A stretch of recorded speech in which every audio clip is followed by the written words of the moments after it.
আকাশে এখন ঘন মেঘ।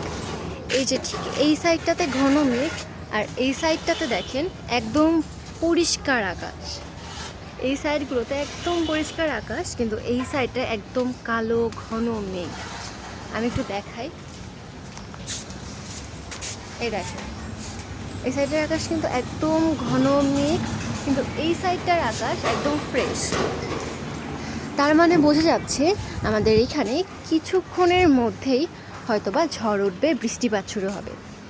এর কারণে আমরা আমাদের ছাদে যত মাটি শুকাতে দিয়েছিলাম, সার দিয়েছিলাম শুকাতে, সব একদম এই দেখেন তোলা স্টার্ট করে দিয়েছি।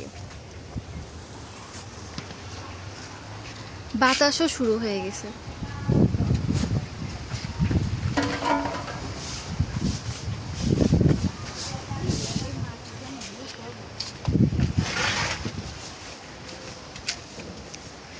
তারপরে আমাদের এখানে আপাতত এরকম কোনো গাছ নেই যে গাছ ঝড় আসলে পড়ে যাবে। তারপরে আমি আমাদের যে তুলসী গাছটা, এই গাছটা আমি নিচে রাখবো, আর এই গাছটাও নিচে রেখে দেবো যাতে না পড়ে যায়।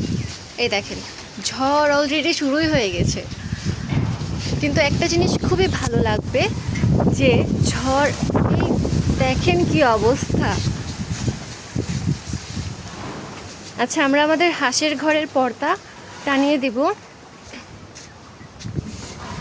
যাতে বৃষ্টির কারণে ভিজে না যায়। এই সাইডটা টানানোই আছে, শুধু ওই সাইডেরটা একটু টানিয়ে দিব।